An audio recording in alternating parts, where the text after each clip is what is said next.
السلام علیکم۔ آج ہم ذکر کرتے ہیں حافظ قرآن کی شان میں۔ رسول اللہ صلی اللہ تعالیٰ علیہ وسلم نے فرمایا، قرآن مجید کے حفاظ کی عزت کرو۔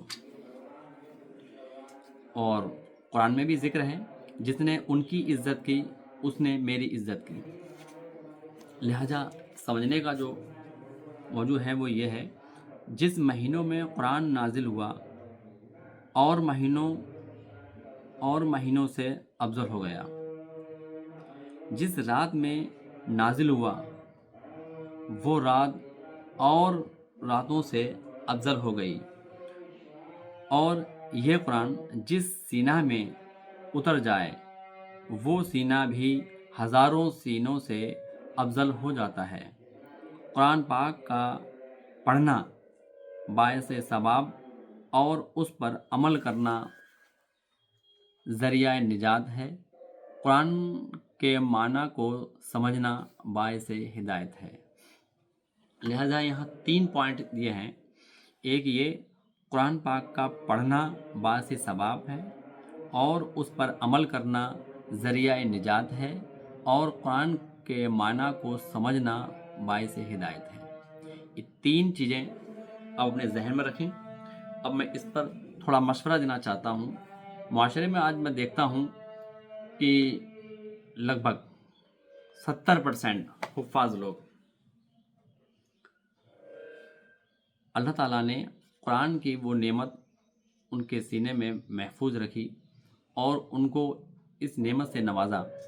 بہت اچھا تعظیم کا اور بہت اچھا ان کا جو درجہ ہے وہ اس سے نوازا، لیکن آج کے 70% حفاظ نے اپنی حد جو ہے صرف یہیں تک بنا رکھی ہے، قرآن شریف کو حفظ کرنے کے بعد رمضان المہینے کے مبارک مہینے میں سنانا۔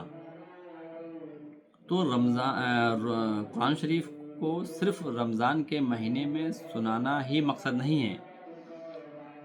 3 چیزیں دھیان دیں۔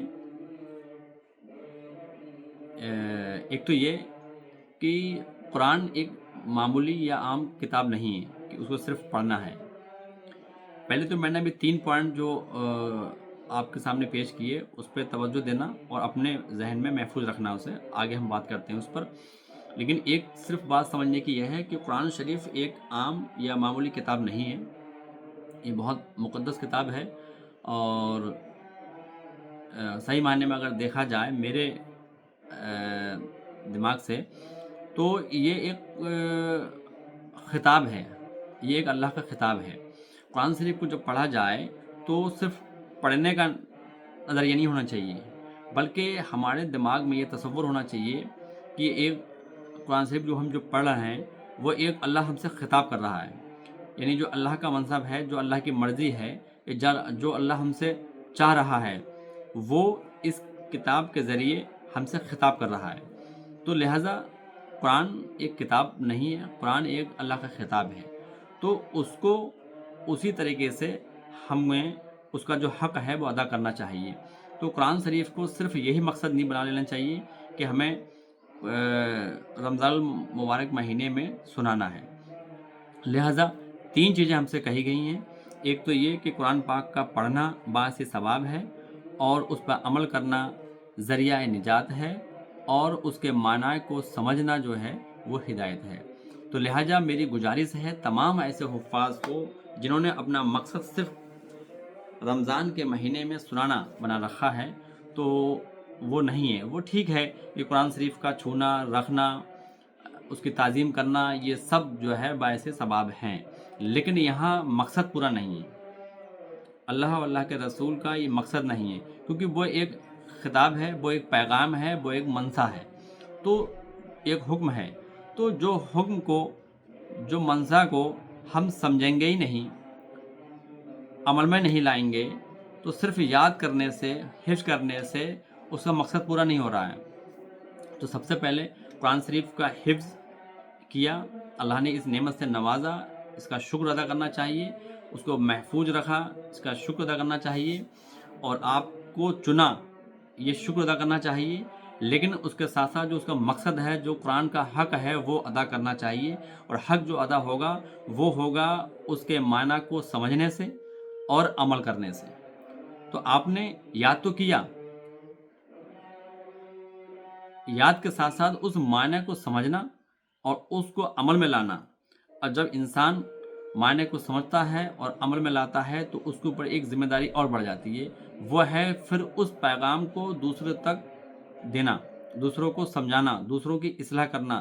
آپ ہمیں بھی اصلاح کریں، ہمیں بھی اس کا جو ہے حکم دیں، کیونکہ جب آپ معنی کو سمجھے ہوئے ہوں گے، عمل میں لائیں گے، تو آپ کو اس کی جو حکم ہے، اس کی جو ہدایتیں ہیں، وہ لوگوں کو پہنچانے میں آسانیاں ہوں گی، لوگوں کو اصلاح کرنے میں آسانیاں ہوں گی، اور لوگوں کو سمجھنے میں آپ کا کہنے سے اثر اچھا ہوگا۔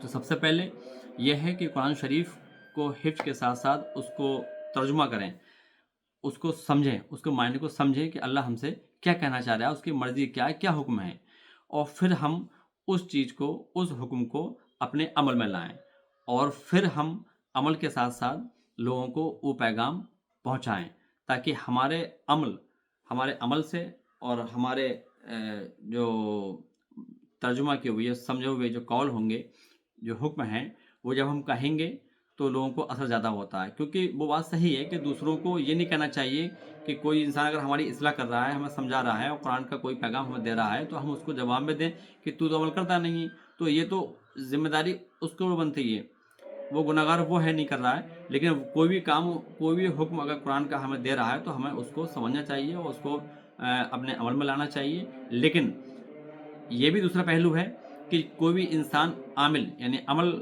میں جو خود ماہر ہوگا، عمل کرنے والا ہوگا، تو وہ جو ہم سے کہے گا تو ہمارے ذہن میں، ہمارے دل میں اس کا اثر زیادہ ہوگا، پہلے ہوگا، اور بے عمل جو ہوگا اس کا کہنے کا جو ہے اثر ہمارے دماغ میں، ہمارے ذہن میں، ہمارے دل میں کم ہوگا۔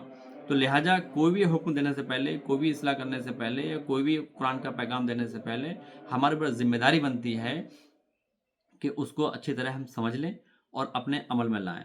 تو لہٰذا ہمارا یا آپ کا، سب کا کام یہ ہے کہ لوگوں کو جو بھی اللہ نے علم دیا ہے تو وہ لوگوں تک پہنچائیں، وہ پیغام کو عام کریں۔ لہٰذا اس سے پہلے ہمارے اوپر ذمہ داری بنتی ہے کہ اس حکم کو ہم اپنے اوپر پہلے عمل میں لائیں، اور معقول ترجمہ جو ہے اسے سمجھیں اور عمل میں لائیں۔ میرے تمام حفاظ لوگوں سے اور تمام بھائیوں سے یہ گزارش ہے کہ قرآن کو صرف پڑھنے تک حد نہ بنائیں، قرآن کا مقصد جو ہے اس کو سمجھ کر اور عمل میں لانے کا ہے۔ تو لہٰذا ایک معمولی کتاب کی طرح اس کو روز پڑھنے سے کتاب کا حق ادا نہیں ہو رہا ہے۔ بے شک آپ پڑھ رہے ہیں تو اس کا آپ ثواب کے حقدار تو ہو گئے، لیکن کتاب کا جو مقصد ہے، اللہ کا جو حکم ہے، وہ لوگوں تک پہنچانے کی ذمہ داری آپ کی ہے۔ آپ نے قرآن پڑھا ہے، میں نے قرآن پڑھا ہے، جو بھی قرآن پڑھنے والے ہیں ان کی ذمہ داری بنتی ہے کہ اس کو معنی کو سمجھیں، اس کے حکم کو سمجھیں اور عمل میں لائیں اور لوگوں تک پہنچائیں۔ قرآن کا مقصد جو ہے صرف اللہ کے جو بھی نظام ہے، جو بھی حکم ہیں، وہ سب قرآن کے ذریعے ہمیں مل گئے ہیں۔ یہ بھی ایک اللہ کا شکر ادا ہے کہ ایک کتاب کی شکل میں، ایک محفوظ لفظوں میں ہمارے سامنے پیش ہے۔ بس کمی ہے تو صرف اس بات کی کہ ہم نہ پڑھ پا رہے ہیں، نہ سمجھ پا رہے ہیں، اور نہ جیسا مرضی ہے نہ اس طرح ہم عمل کر پا رہے ہیں۔ صرف وجہ یہی ہے کہ ہم لوگ پڑھ تو رہے ہیں لیکن اس کو سمجھ نہیں رہے۔